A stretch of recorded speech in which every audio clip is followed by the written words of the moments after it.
Iguodala to Curry, back to Iguodala, up for the layup. Oh, blocked by James. Curry, one-on-one. Irving puts it up. It's good. Kyrie Irving from downtown. The three, steps back, crossover, puts up a three. Rebound James. Second. It's over. It's over. Cleveland is a city of champions once again.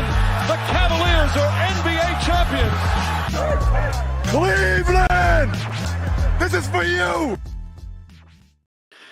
Good evening, Cavs fans, and welcome to another installment of the Block the Shot to Stop, a Cleveland Cavaliers podcast. I'm Tim Daniel, he's Kevin Lynch, and we are here recapping an unfortunate Game 1 loss tonight as the Cleveland Cavaliers lose to the Indiana Pacers at Rocket Arena, 121-112. Kevin, the beauty is it's the first of four, but the Cavs are now obviously down at disadvantage now, and there is a lot to digest from this game.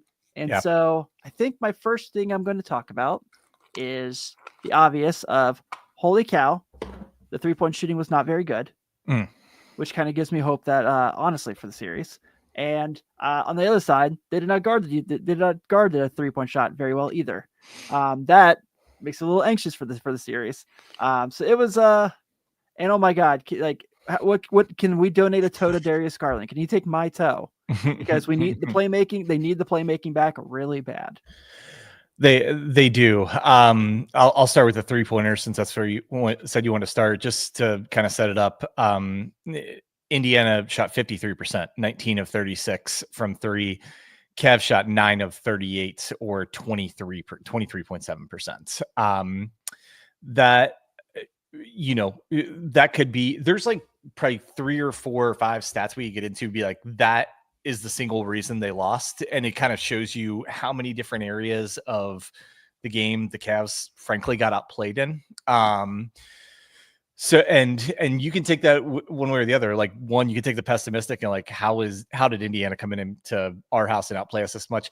Or you can take the pessimistic or the optimistic view and say, Pacers played pretty close to their perfect game. Yeah. And the Cavs were still in it until the last few minutes. So, we'll get into all of it, but like I said, the 3-point shooting, the disappointing thing about the 3-point shooting is I thought they were getting really quality looks, especially in the first 3 quarters. I think they were just missing open shots. It was pretty bad. And obviously, and we'll get into it, but Donovan Mitchell was the unfortunate leader of that, since he was 1 for 11 on threes. For as much as Donovan put into this game and did a lot of positive things, it's a killer to have him go 1 for 11. Yeah, it absolutely is. And like you said, there was a lot to like about his game as far as attacking the rim, shooting free throws. I thought his defense tonight really was in stretches, especially during the third quarter run. Like, he was locked in. He was extending the defense and like making it more difficult for the ball handler. Ball carriers is football. But yeah, there's just kind of that was the whole thing there. I mentioned the Garland thing, and I think that for me, we've had a lot of Darius Garland interventions here on the show in this last month. But a game like this where the speed, they really just needed his speed with the ball. They really kind of needed his playmaking. Like I said a lot during the season, we've done 87 of these things now.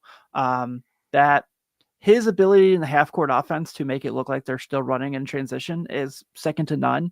Mm-hmm. And you could just see how much they missed that in this game. And now, obviously, the size difference between him and Halliburton and him and Nembhard and things like that is going to obviously jump out and something Indiana's going to try to attack. But you could just see how bad they really need to have him to be successful. Yeah, it was one of the main things I wanted to talk about tonight. Unfortunately, the Cavaliers have 3 All-Stars. One of them like plus minus was -19, the other was -20, and the other was in street clothes. Yeah, that's kind of tells a story, right? Like if the 2 All-Stars that played, the team got outplayed that significantly when they were on the floor, and then the third one didn't play, who could potentially have been a difference maker in this game. And for Garland, I agree with you. We all love Darius Garland, and we talked about how there's some matchups that are bad for him, and maybe they do try and pick on him on the defensive end with the Pacers, but I think they need at least two of Garland, Mitchell, and Jerome in the game at all times. for no other reason than to get one of them matched up against Halliburton. Because every time they could get Jerome or Mitchell against Halliburton, it was usually prosperous. But the problem was only one of them was in the game. Indiana's really good at fighting through screens. They have excellent perimeter defenders outside of Halliburton. Absolutely. So you're going to need more guys who can attack the basket to kind of get those advantageous matchups. And I think that's maybe, on top of just being Darius Garland, that's like the biggest area he could help the Cavs. Let me ask you this. So the guy who played the most minutes for Cleveland tonight was Mobley at 35, just under 36. And we have given them credit all year for their ability to manage minutes so well. Mm-hmm. And I'm not saying this in a sense of panic. It's game one. Game one's always a feel-out game for the series. But is it time to kind of push those guys? Is it time, Gans with what you brought you? Is it time to kind of push those guys towards that 39, 40-minute mark at this point? I have no problem with that. And it kind of leads into one of the things I was going to talk about. Like, the Cavs are either going to need to make a defensive adjustments, and we'll talk about what some of those adjustments could be with their scheme, or they're only going to be able to play one of Mobley or Allen for long stretches of the game. Right. Because what happened tonight was, particularly Halliburton, sometimes, Nebhard or somebody, they just ran simple high pick and rolls to get Jared Allen on Halliburton. And as much as I love Jared Allen, I think he's a high level defender. That's not a good matchup for him, trying to guard Tyrese Halliburton out on the perimeter. And that is how they started their offense. And then they either, get penetration and get the ball moving from that. And then the Cavs defense would just be in, catch up mode the whole time. So basically the Cavs have three options, I guess. One, play more zone, which we could discuss. I think it could be a possibility. Mm-hmm. Two, they have to figure out how to fight through screens better, not just give up advantageous matchups to the Pacers like they were tonight. Or three, if you can't do that, then you need to have a lineup on the floor that matches up better if you're just going to switch all the picks, right? And that lineup would not include both Mobley and Allen, to be honest, against this Pacers team. I don't want to see that. I don't want them to play Jared Allen off the floor. I'd much rather see other adjustments, but one of those adjustments is going to have to be made because it was too simple of a game plan to make the Cavs defense look really bad tonight. That was really frustrating to me. Heck, you talked about the switching Allen onto Halliburton. I mean, there's some points where literally it wasn't even a switch. He just came up and took him at the top of the key and pushed someone off of him. And you're like, what? I don't know. I didn't understand it. But it's game one. So I'm going to tell myself, I'll tell you what, Andrew Nembhard, total dude, loves the playoffs, took full advantage of everything he got. I felt like every 3-point shot he had at least 5 feet by himself. It felt like he just there was no closeout on him. It was a late switch over. He just kind of, I feel like he got whatever he wanted. It was, and he played a heck of a game, and he made a couple of stupid shots, two stupid tough shots, I should say. There he's in the the hooper. Fourth quarter. Yeah, he's a player. He's one of those guys who doesn't look as talented as maybe he is at times, and that's why it's frustrating. But he is a heck of a player. And was one of the key catalysts for them on both ends of the floor. If Nembhard's playing him and Nesmith together, put those guys together because they are both menaces defensively. Yeah. If they're playing at their highest level defense and you're getting good offense from both of them, which the Pacers did tonight to the tune of Nembhard ended up with 23 points. Nesmith had 17, both of them on really efficient shooting. It's going to be tough if you're going to give those guys that good of offensive production to go with their always really good defensive production. Cavs are going to be making it really tough on themselves. Yeah. I mean, you could tell when Nesmith got in foul trouble was really when the Cavs made that run at the end of the third. Yeah. And that's where they could just kind of take full advantage. And you saw when Mitchell was playing well, it was because they had no rim protection. Turner wasn't in the game. Siakam was out guarding in the wing, and Nesmith wasn't there. So that's when he was kind of making that run. He had that crazy good dunk. So it's kind of figuring out, like you said, how can you make this a little easier on yourself against those guys is going to kind of really be what the biggest thing is for me for game two. Yeah. And it's on the other end of this floor, but it's the same story. Why did the Cavs not search out their matchups more? I feel like they were attacking whatever defense Indiana wanted to play against them. I mean, you didn't see Miles Turner out having to guard Donovan Mitchell on the perimeter hardly at all, right? Barely, yeah. Mitchell and Jerome and everything. They were trying to have to score against Nesmith and Nembhard a good portion of the time. They did try and attack Halliburton some, but when you only have one guy on the floor at a time that's aggressively attacking the basket, it's much easier to defensive scheme against that, And so, just a lot of disappointing stuff tonight. That will but a lot of correctable stuff too. So we're disappointed tonight. We're not doom and gloom for the series. Yeah, let's talk about some player performances. So we talked about Mitchell quite a bit already. He has officially set the record for game ones of 30+ points consecutively. So you should have given out that bet. I know. It was. I didn't have a whole lot of time today. So, but yeah, I hope so. I hope other people took it. So we talked about Mitchell, Mobley Day, 20 and 10. Like you said, there was a lot of negative in the Mobley Day, but can we stay on Mobley for a second? Yeah. That's what I'm trying to do. Yeah, his numbers are fantastic. He 20 and 10, a couple of assists, few threes. Yeah, had a good, pretty good defensive game, decent defensive game, whatever. But here's my problem: 13 shot attempts. There 13 shot attempts, 0 free throws. Yeah, Evan Mobley, if you arguably, in my opinion, are the best player in this series. Yeah. You need more than 13 shot attempts. You need to take at least a single free throw in the game to show that you're aggressively attacking the basket. He's 7 of 8 on 2-point shots. Yes, it's on the entire Cavs team and the coaching staff to set him up and put him in positions and everything.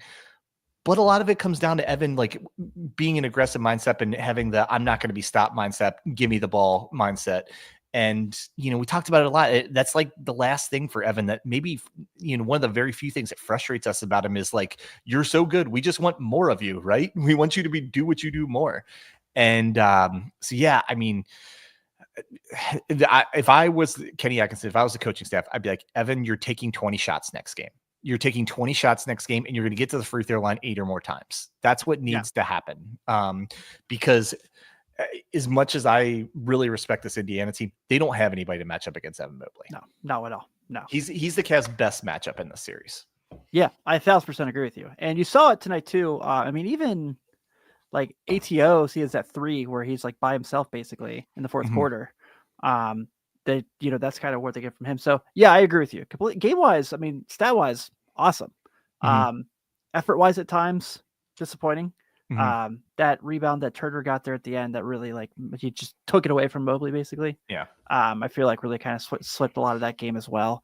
I guess we had to talk nice about somebody. Not that we want to kind of say because it was a really fun basketball game. I thought if I wasn't a fan of one of these two teams, I would be having a blast watching this game.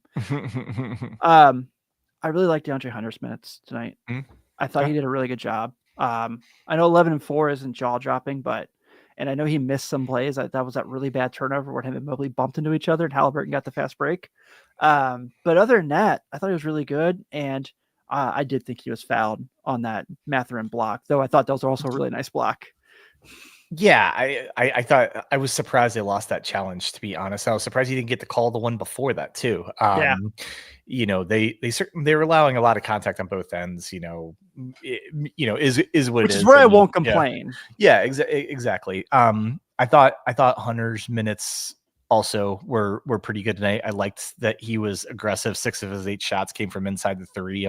I'm noted as saying, as much as I like shooting threes, I love it when he has more 2-point shots than 3-point shots, because it just tells me he's using his athleticism, he's back cutting, he's doing all those things, hitting the offensive boards. You don't hate any individual I truly don't hate anyone's individual effort tonight. I hate some of the efficiency. But that happens from time to time. Yeah. And we'll keep going through the players one by one, but I can't sit and not ask this anymore. Did Kenny all of a sudden only trust 6 guys tonight? Yep. Because that was one of the key things of it wasn't Cavalier basketball. He like way cut down the rotation to only 6 guys, even cut Sam Merrill out of it. I was going to say, Cut Dean Wade as a quarter out in the second half, or for large portions in the second half. Really extended. I actually liked some of the things he did, but which I will get into the things I liked that he did, but like was really surprised. It seemed like he, leaned so heavily on 6 guys, especially when another thing we'll talk about. I don't know why the Cavs look so fatigued in the second half tonight. That's concerning to me. Yeah, especially considering they made that incredible run in the third quarter. Like, right. So, I don't know. All right. So, yeah, the Sam Merrill thing, I didn't understand either because he was all right. I mean, 6-4-4, shot 2 of 5.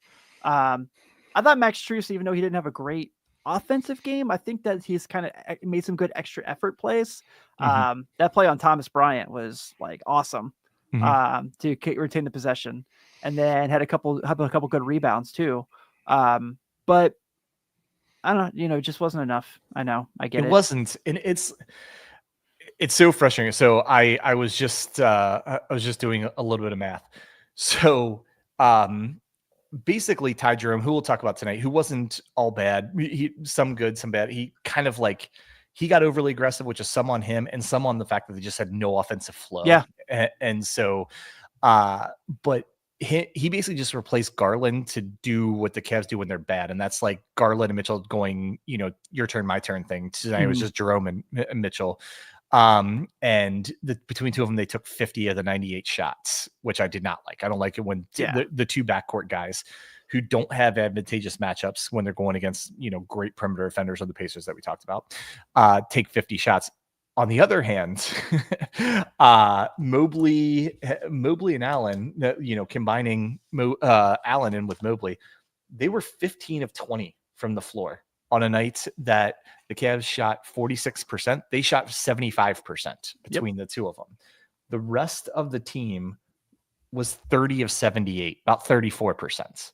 So why wouldn't you let the guys shooting 75% shoot more than the ones shooting 34%? Yeah, I agree. I don't know. Just a weird game plan in general.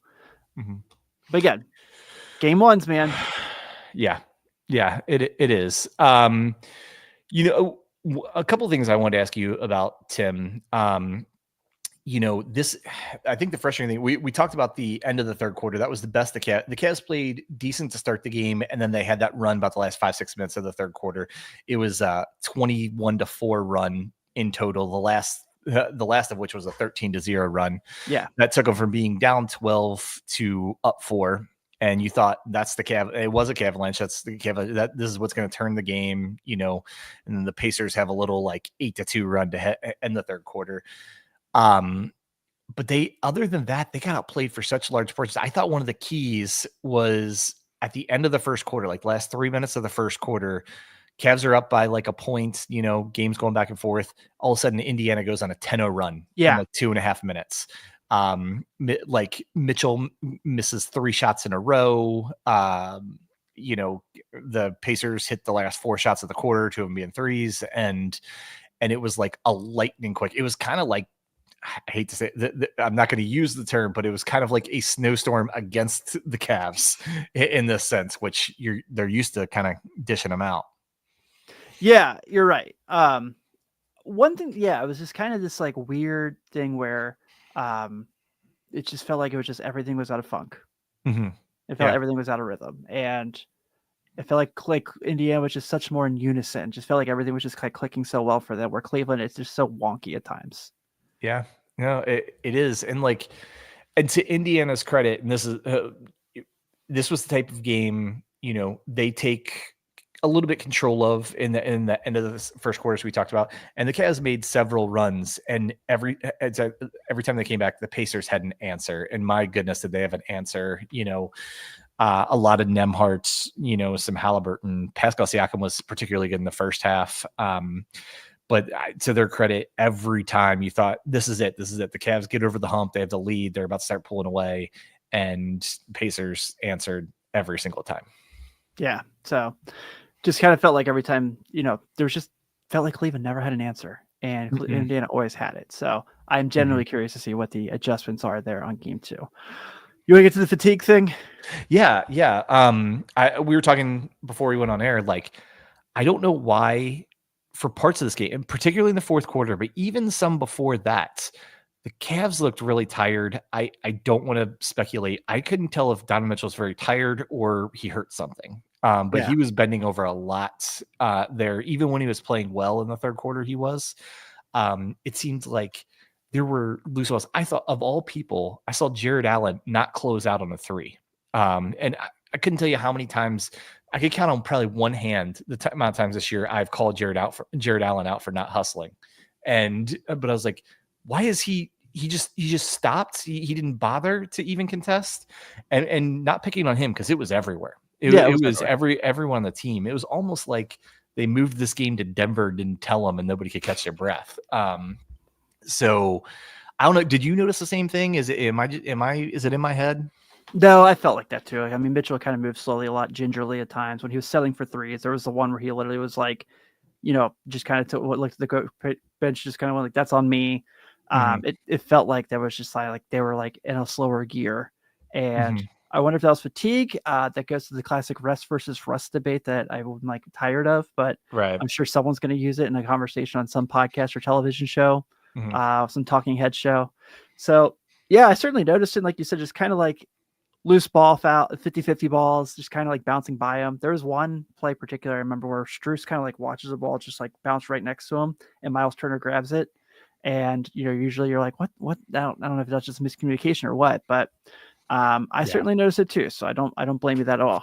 Yeah. The other thing that was disappointing, and I think kind of leads into the fatigue, but just again, a very non-Cavs thing to do. The Pacers like outkicked them at the finish. The Cavs were up 102, 101, 6:21 to go, and then immediately went on like a 17-6 run to basically close the game. That got them down to like 30 something seconds and where it Yeah. was playing out the string.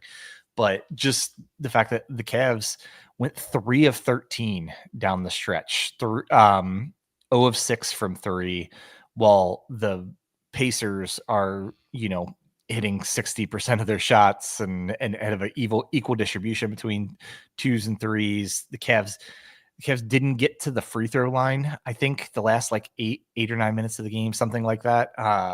Another disappointing thing because refs like calling fouls at the end of games. You should be able to get to the free throw line. Yeah. Correct. So yeah, I don't know. I'm not, on the court. I'm not an athletic trainer for the Cavs, but like it was body language I haven't seen very often from this Cavs team this year, that they were just tired and they just didn't have it in them tonight. Yeah, I feel the same way, and I feel like that's something that I'm really curious to see how it pulls over onto Tuesday, because that's now it's like kind of basically must win. You don't want to go to Indy down 2-0. So Yeah. I want to give you one other thing I found kind of concerning, but I think is correctable. I love like points off of us or assists or assisted points, right? yeah, So the Cavs were like minus 19 tonight, 76-57. That's a category they almost always win because of their ball movements, because the majority of their shots come off of, penetration or ball movements or kicking it out. And they have so many assists. They don't get out assisted very often. And yeah, Indiana rarely had ever. Yeah, five assists more than them tonight. So that's something I think to look at that needs to be corrected on both ends. I thought tonight, especially in the first half, they were getting good looks. Not as much in the second half, but in the first half, they were getting really open shots that are usually, pretty good outcomes for the Cavs, that they were just missing and missing and missing. And I saw with a couple minutes ago in the first half, they were 3 of 15 from 3. And that's when I sent out the very rare tweets that it is usually Skylar, occasionally Tim, and like maybe 3 times a year me putting out a tweet that I said, will you please go to the basket, Cavs? You're shooting 70% on 2-pointers and 20% on 3-pointers. Go to the basket, get in rhythm. And they did that when they made the comeback in the third quarter. They did. I just think it might have been not enough. yeah, yeah, man. It was so biggest thing I think is just kind of I think just finding that balance on offense, just kind of figuring out just best ways they can get back to a half court thing. I think if they can get back to their half court offense and they can kind of just make things happen, I feel much better about this. I think they'll win game 2. I'm not super concerned, but they're definitely going to play significantly better. I love your confidence. I do. Just looking at some numbers, man. The fourth quarter stats are pretty bad. They only had 3 guys make shots. Mitchell, Mobley, and Jerome. A lot of got out rebounded in the fourth quarter pretty significantly. Only had 3 assists for the whole quarter. Cavs usually average about 9 about like 7.5 to 8 assists per quarter. So it just tells you they weren't moving the ball and weren't hitting shots. Just lots and lots of things to point to that could be reasons they lost. And they hung tough in this one for a long time. So it just tells me if they can just get back a little bit closer to playing Cavs basketball, they can take game 2 and get right back in the series. Yeah. Absolutely. So with that being said, you had anything else for you to head out of here? I play better, Cavs. I hate doing these podcasts. Especially now. A couple other things I was going to look at. Nobody blame the refs for this loss. This ref was not. This was not. I know some people were all over the refs. The fouls were almost dead even. The foul shots were almost dead even. They made some bad calls both ways, but I actually thought the officiating was fine tonight. Yeah. And that was on the Cavs. The only other thing I was going to say, really disappointing. Like you were looking at, I was looking at the 5-man lineups for tonight's. Like the starters were minus 11 in 11 minutes played. They were, they lost a point a minute when they were in the game. And that was, a lot of the story. If you look down the plus minus line, every single starter was minus, I think 3 or 4 of them in double digit minus. So, and what do you think the Cavs' best lineup was tonight? Like the lineup that was actually a positive plus minus? Ooh. And they played together at least 3 minutes. So I'm going to go Mitchell, Hunter, Jerome, Mobley, Strus. The reason I asked, neither Mitchell or Mobley were on the floor. Huh. Jerome, Allen, Hunter, Strus, Okoro actually in the in the second quarter, I believe. Interesting. But yeah, the lineup that had the worst plus minus tonight in the game on either side was the 5-man starters for the Cavs. Can't happen. Their starting lineup's too good that they can't get outplayed by double digits while their starters are on the floor. Yeah, absolutely. All right, man. Well, with that being said, I think we'll go ahead and close out game 1. We'll rest. We'll be back Tuesday for game 2, hopefully in much better moods and more excited. So thank you guys as always for hanging out with us. If you're checking us out for the first time here on YouTube on your podcast app of choice, please be sure to give us a subscription. We have no paywalls. We are free and we are here for you after every single Cavs game. So on behalf of Kevin Lynch and Skylar Webker, I'm Tim Daniel. Have a good night. And as always, go Cavs.